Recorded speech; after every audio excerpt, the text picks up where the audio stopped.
Ruben Mikallef huwa l-Arċipret il-ġdid tal-Knisja Kolleġġjata ta' Bormla. Huwa ħal possess tiegħu waqt qudiesa konċelebrata mill-Provigarju Dun Anton Guder. Fiċ-ċerimonja tal-ħatra ta' Arċipret huwa ngħata l-infietaħ, is-simbolu tar-raj spiritwali fil-parroċċa.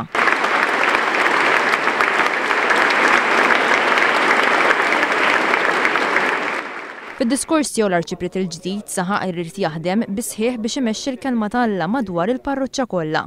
Huwa qal li mhux se jkun biss Arċipret tal-Knisja nnifisha imma tal-komunità kollha. L-Arċisqof Pawlu Cremona ħatar lil Dun Mikallef bħala Arċipret tal-parroċċa ta' Bormla f'Settembru li għadda.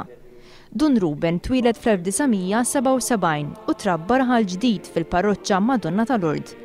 Ġie ordnat saċerdot f'Lulju tal-2005 u nħatar viċi kappillan tal-parroċċa ta' Kristu Re raħal ġdid u kappillan fil-parroċċa tal-Imtarfa fejn kien ilu jservi mill-2008.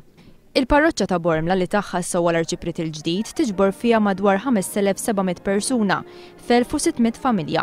Preżenti għal qudiesa li matula Dun Mikallef ħal possess ta' Arċipret kien hemm il-mexxej laburista Joseph Muscat.